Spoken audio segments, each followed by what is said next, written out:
It's an alumni event, and they have to shake hands and do all those different things. They can show up, hang out with their wife, and sit by the pool a little bit, play a little golf, and then they can win $50,000 that'll go to a charity fund at their school.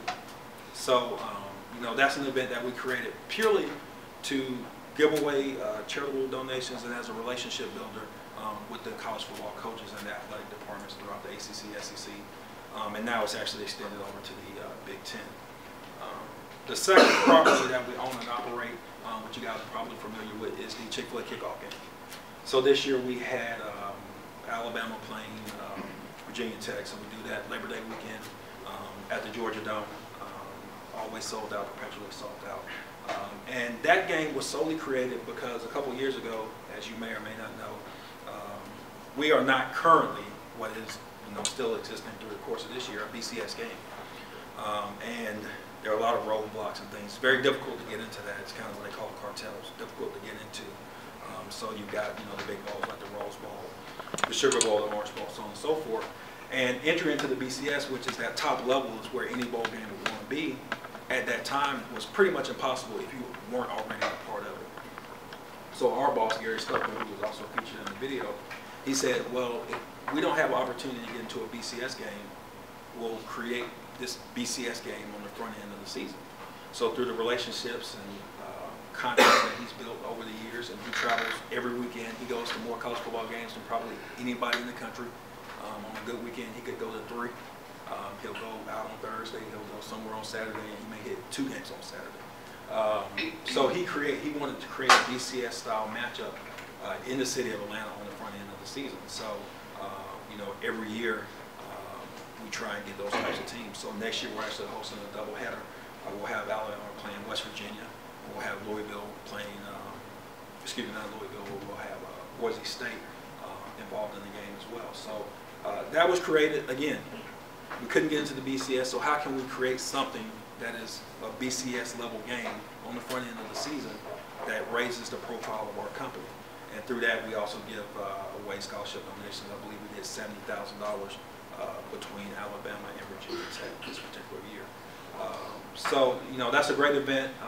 It's during a very busy weekend of events in the city of Atlanta. That particular weekend, you have an event called Dragon Con, which is tough to explain, but if you're familiar with it, it's people dress up in all different types of costumes and all those different types of things, and they basically invade downtown and take over downtown. So you may be driving down Peachtree Street in Atlanta and see 5 stormtroopers walking across the crosswalk, or somebody dressed in some magical fairy costume or something like that.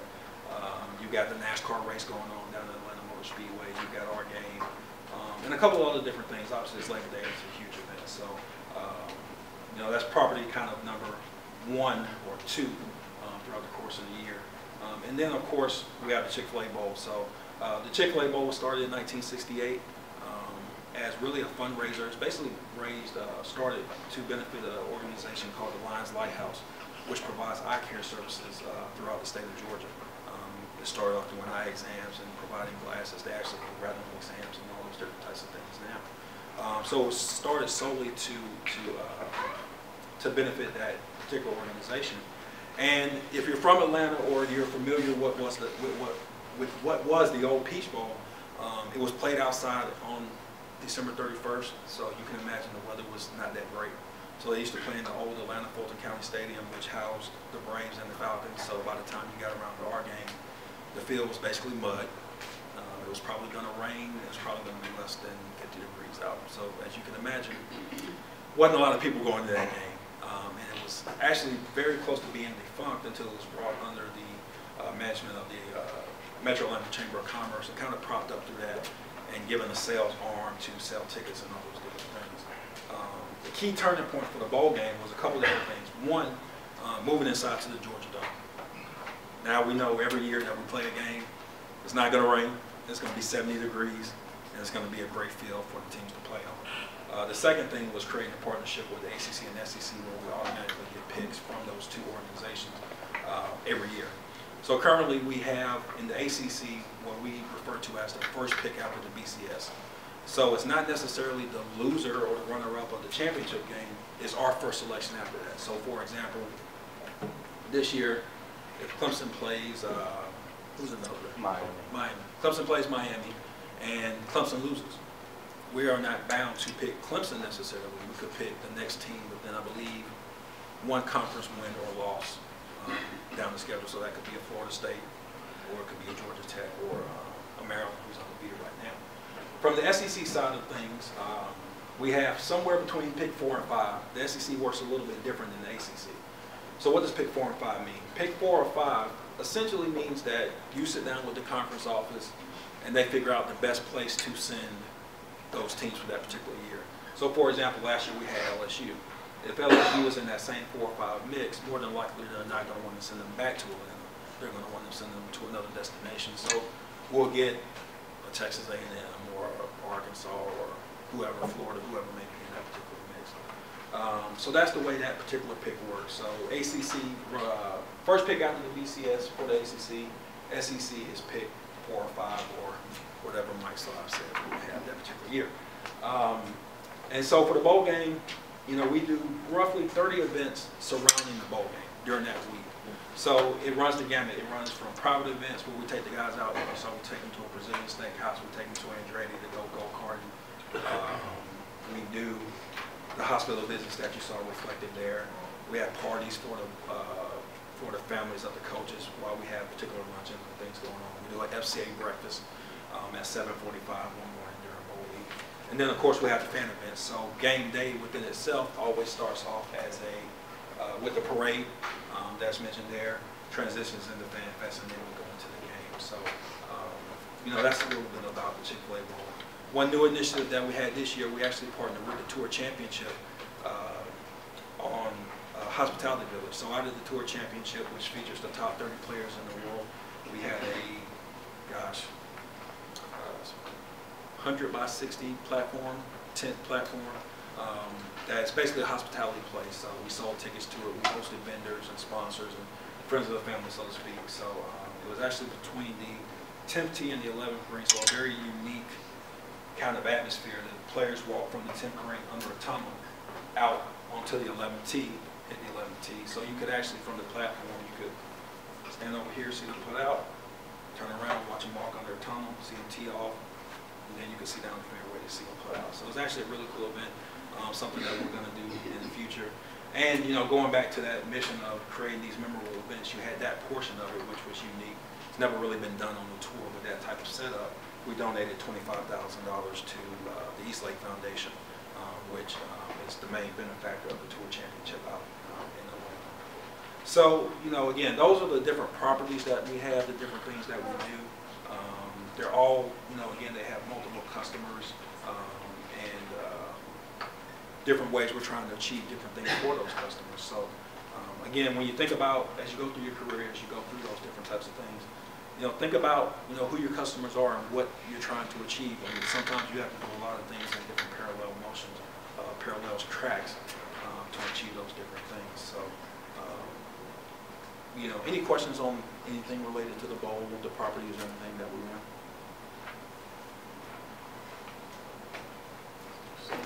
Well, how many full-time staff do you have, and what does that grow to during the bowl season? We are at 15 now. It actually doesn't grow. It stays the same year-round. The way we kind of look at it is we basically have one event a quarter. So if you start in January, we're essentially shutting down all the books and everything and cleaning up from the Chick-fil-A Bowl. You get a couple weeks off, and then you actually start planning for the golf tournament. You go through the golf tournament, you execute that in the April, first part of May. Get a couple weeks off, and then you roll to the Chick-fil-A kickoff game. You execute that, close it up, then you roll into the bowl game. So it's kind of like one thing a quarter. So we don't necessarily add staff throughout the course of the year. What we do have are a group of interns that come in starting in July. We'll have anywhere between 4 to 6 of those at some point. They usually start the middle part of, actually the end of June, and they'll go through January 31st of the following year. So we've got 15 now. We just hired a couple people actually from an accounting standpoint. So we'll have anywhere from 15 to 20 people in the office during the course of the year. What other bowls does your company manage? What other bowls? We only run the Chick-fil-A Bowl on those particular properties. So you do have some organizations that, ESPN actually, for example, probably owns more bowl games than anybody. they actually sponsor or own a lot of different properties. We own just the Chick-fil-A Bowl, then the Chick-fil-A kickoff game, and then the golf tournament. So we actually only own those particular properties. What are you guys, when the Falcons build a new stadium, what are you guys going to stay in Georgia Dome, or are you guys going to try to get into the new stadium also? No, we'll move into the new stadium. The plan right now is once the new stadium is built, they'll completely demolish the Georgia Dome. So that's going to completely go away at some point, and we'll move over to the new facility. So we're excited about that. Obviously, it helps us from from a branding standpoint. It elevates the level of our game. As you may or may not know, talk about football, college football, the landscape of that is changing with this new playoff system, the BCS. As we all know, it is going away, and we were fortunate enough to become one of the 6 bowls that will host a semifinal game. So essentially the way it works is that you take, they've selected 6 bowls, and each bowl will host a semifinal game every 3 years. The other years outside of that, you basically get a BCS matchup between teams 5 through 12. So teams 1 through 4 will go to the national semifinals, and we will host teams 5 through 12 between the other bowl games. They're going to do it regionally, so essentially we will probably have an ACC, SEC, Big 10, Big 12. Those will be the teams that will most likely be in our game. Could be something completely different, but they're trying to create it where, it's, again, regional. So, Pac-10 is going to be out in the Rose Bowl. Big 12 will be anchored there in Dallas and things like that. So that's a great opportunity for us. It's going to change the landscape of college football a great deal, because at this point, and they could change it, but right now, my understanding is that the BCS, as we know it, they start doing the rankings, and everybody's trying to figure out if this team loses to this team, that team loses to this team goes up. That will go away. The BCS rankings will have no impact on who goes where. They're going to have a selection committee just like NCAA basketball. So let's take last year, for example, going into the SEC championship game. It was pretty much known that if Georgia won, they go to the national championship. If they lose, Florida goes to the BCS. That doesn't exist anymore. Everybody sitting in that room making that selection could say, you know what? Georgia gave Alabama a hell of a game. Alabama's ranked number 1. Georgia's ranked number 4. We'll pick 2 other teams in the national semifinal. So you don't even have that element of it. As crazy as you thought it was with everybody trying to figure out what does this loss to this team mean, what does this loss to this team mean, what does this strength of schedule, all that goes out the window. It's not necessarily weighted in that. It'll be a group just like with NCAA basketball that will sit in a room and determine who those top 12 teams are. So they'll have rankings, they'll still do a coaches poll and do all those different things. But again, the BCS computers and all those different things that we all like to complain about, that won't exist anymore as an element to determine who gets into the national semifinal. What made, I guess, your company drop the peach from the name and just make it the Chick-fil-A Bowl? It was a lot of different things. At the end of the day, from a sponsorship standpoint, it's something that Chick-fil-A wanted to do.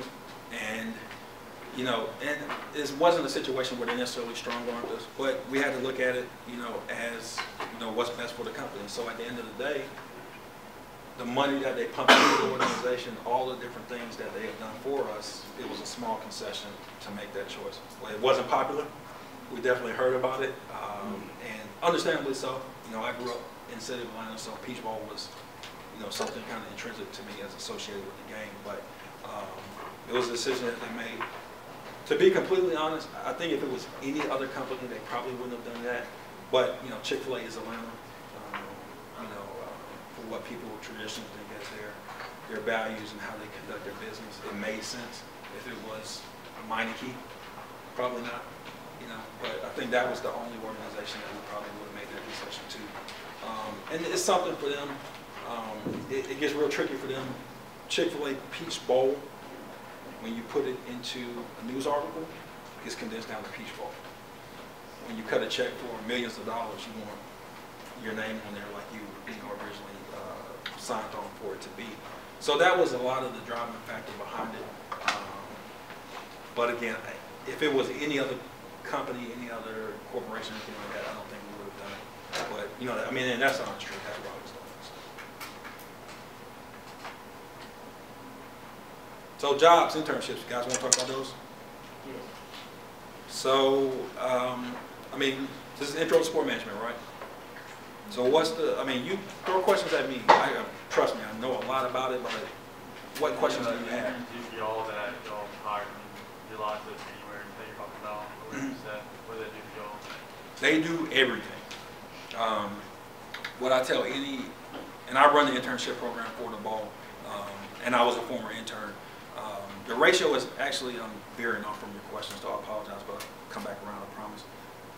We've got, out of our 15 staff members, I think 6 or 7 were former interns. It actually used to be like 80% or some wild number like that. So, so I say that to say that they're very important to what we do. What I tell anybody we bring in for an interview is that some mornings you're going to have to be in the office at 6:45 and go across the street and pick up Chick-fil-A for a meeting. You may have to learn how to make coffee. You're definitely going to have to make copies. You do all those different things. But the way our internship program is designed, it is designed to be as close to real work that you can get in the internship program without getting paid that much, because you don't get paid that much. We pay, I think, $1,260 a month, so it's not a whole lot, pay a little bit. But they do everything. We've had situations where we've had full-time staff members leave the job 30 days before the Chick-fil-A kickoff game, and one of our interns ran that particular event that she was supposed to be assisting on. So they do a little bit of everything. The internship is broken up. We have 2 people who work in events, 1 person who works in communications, and 1 person who works in ticket sales. So from a communication standpoint, they write press releases, they actually do media pitches, they do most of our social media,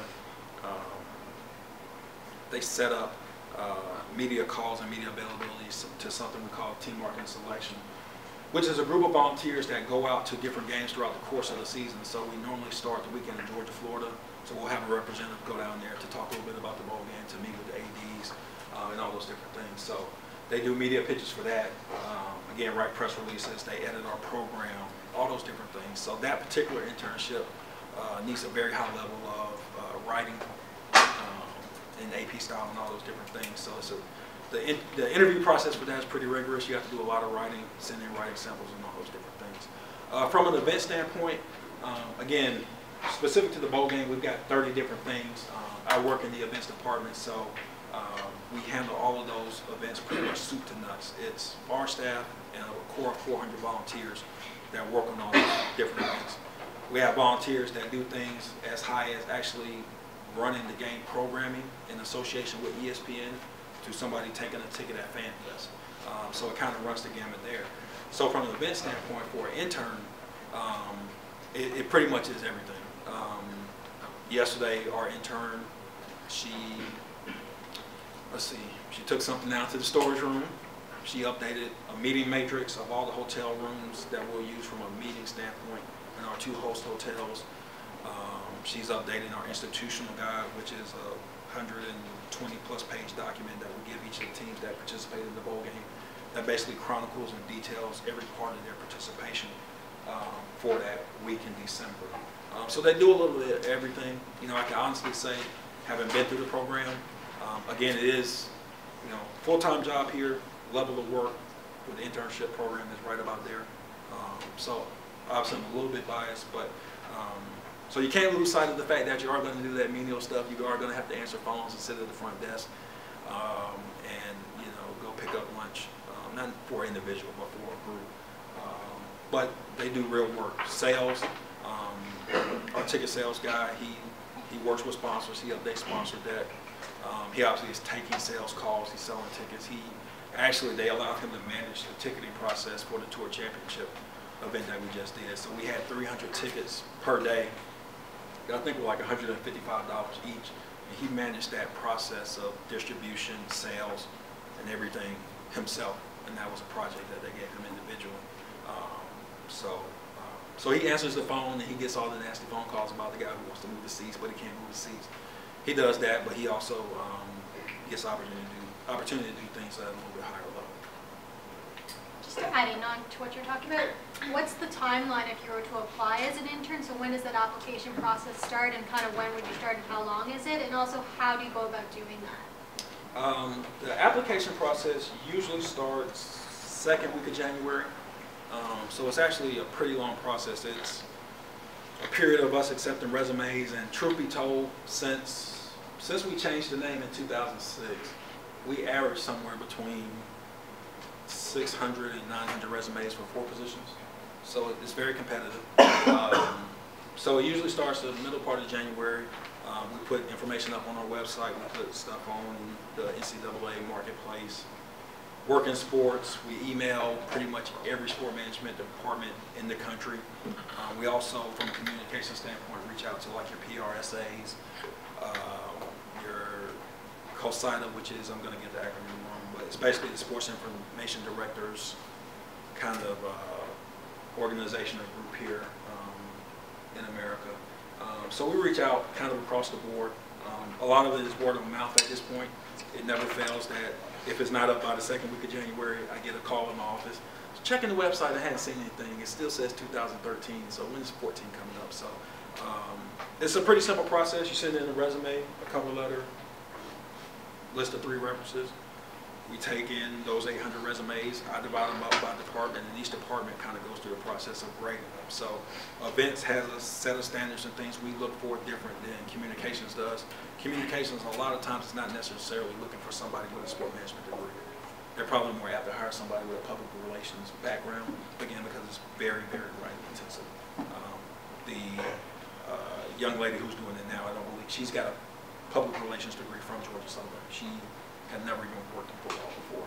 She's done golf, she's done other sports, but she doesn't have a sport management degree. Sales, sometimes they will take whoever they can get because a lot of people don't want to do sales. From a sales standpoint, they're looking for a certain type of person. Very detail oriented, the same things you always say. They can teach you the ticketing software. It's pretty simple. It's web-based. It's very easy. But they're looking for somebody who knows you have to follow up with that customer on that phone 112%. From an event standpoint, a lot of it varies. Truth be told, 9 times out of 10, when you walk out of here with your degree, you won't have done what we do. I say that humbly in the sense that what we do is very strange. We work really hard for short periods, and then we don't do a whole lot. Then you work really hard, and then you work insanely hard from December 26th through the 31st. So we're looking for a skill set. We're looking for, again, attention to detail. We're looking for somebody who, regardless of their event, when they walk in a room, if they're on a team, they realize that's a little off center, that sign's drooping. Why is that logo on the screen? That's not the right logo. So we're looking for a personality type, more so than specific experience. And when I say specific experience, 9 times out of 10, you're not going to get somebody that's an applicant that has worked at a bowl game. It happens here and there, but it's not, not necessarily the case. So those are the type of people we're looking for. So second week of January, usually from our standpoint, we're looking for somebody who is about to be out of school or done with school. It's 40 hours a week minimum in the office, so it's not really apt for somebody who still has to go to class at night or during the day. It's definitely a class requirement before you get your degree or post-grad type thing. So we'll sift through the resumes. We'll do an initial phone interview with a drilled down number of candidates. Per position, it probably is 20 to 25 per position, so 50 or so for maybe not quite that many, probably closer to 30, 40 for events. And then for communications and for sales, they'll do about 20 to 25 for that. So usually it's a very long process. That's one thing I will caution you guys on. Hiring people never works on the timeline that they tell you. It's always, we'll call you next week, and then 3 weeks later you get a call one way or the other. And that's just how it works. So it usually takes us from that January until about a day before the golf tournament, sometimes after, to hire people, and that's for an internship. So you can imagine what a full-time job can be sometimes. Actually, this year, we actually went past the golf tournament just because we get into doing other things. We have an HR department, but for this, I'm the HR department. I don't have an HR background. So I'm doing that in association with trying to book hotel rooms for this person, a flight for this person, trying to figure out a meal, banquet functions and all those different things. So a lot of times when you don't get calls back, you'll learn. It doesn't necessarily have anything to do with you. It's just kind of the process of how you go. And you would work from the summer until January? Yeah, June. So usually second week of June through the end of January. And again, 40 hours a week, 5 days a week minimum. We do some stuff on the weekends, not a whole lot. But again, that's why I say it's very much like full-time work, because they're there with the full-time staff. And you get treated pretty much like full-time staff, except for your paycheck. So it's true. Not to do the old guy that had to walk both ways uphill when I was an intern. When I was an intern, we didn't go to staff meetings. We didn't go to what we call progress meetings. Progress meetings, we have those with Chick-fil-A. So we sit down with LJ, who you saw, and the rest of the Chick-fil-A marketing team once a month to plan, prepare, kind of get on the same page with different initiatives that we have going on throughout the year. You didn't go to those meetings. The team selection meetings, I talked a little bit about team selection. All of those guys, we have a meeting starting at the week of Georgia, Florida, usually for reference. So every Monday, they, on the weekend, they go out to a game, and then Monday they come back and they have what we call like a reporting session. So they'll come back and say, I had a media interview with this group. I sat down with the AD for 15 minutes. I talked to the head coach. I talked to this media. You didn't go to those meetings either. Now, our interns go to all of those things. They go to more meetings than you could imagine, because we meet a whole lot. So in that respect, it's a great opportunity in the sense that, in a Chick-fil-A progress meeting, you're sitting with the president and CEO of our company, the chief marketing officer of Chick-fil-A. If you go work at Google, you get paid a lot more. So it's probably a bad example, but you're not going to probably not going to sit in a meeting once a month with the chief marketing officer of Chick-fil-A or Google or whatever company. So it's beneficial in that respect. So you get to learn a lot. You get to see a lot of different things behind the scenes. Because of that, we have a strict confidentiality policy. Our interns this year, as we go through the whole playoff group situation, they're going to hear and see things that they're going to learn things as we learn them. There's a lot of different things in relation to how they're going to do the playoff system that haven't been determined yet, that they're going to learn kind of side by side with us. So we have a strict confidentiality policy in relation to that. But yeah, we stopped calling them interns about 2 weeks in, and they're pretty much referred to as full-time staff after that. Do you have a question? You answered it. Are you guys going to have opportunities to volunteer like you did at the Chick-fil-A kickoff? Or Yes. The Chick-fil-A Bowl? Yes, and actually that's something they wanted me to mention. Part of the reason I'm here today is to really build a relationship with the University of Georgia with this program, and then drill down from that with you guys individually, as much as realistically possible. Now, to be upfront, I probably can't get you a job, and I can't guarantee that I can get you an internship with our organization or anybody else. I will help you as much as I can. So one of the things we're talking about is trying to find something meaningful for the group. Not to denigrate some of the other volunteer positions that we have, but I mean, you guys are doing this to get experience, right? So I don't know that tearing tickets at FanFest is quite the experience that you need. Like the first volunteer thing I did when I was in undergrad, I did race cleanup at the Peachtree Road Race. It was on the resume. It's not on the resume anymore. Not that there's anything wrong with doing that, but part of what we try and design our program to do, even when we're working with students through internships or whatever, is to give them something meaningful that they can pull from. Now, are you going to be on the field during the game? Probably not, but we're going to try and find something. So I know I'm going to have my information, to the faculty here, and we'll be getting in contact with you guys to figure out what that's going to be, and then figure out a way to kind of almost create something separately that you guys can do kind of outside of what our normal volunteers do, but we definitely want to come up with something that you guys can get involved with.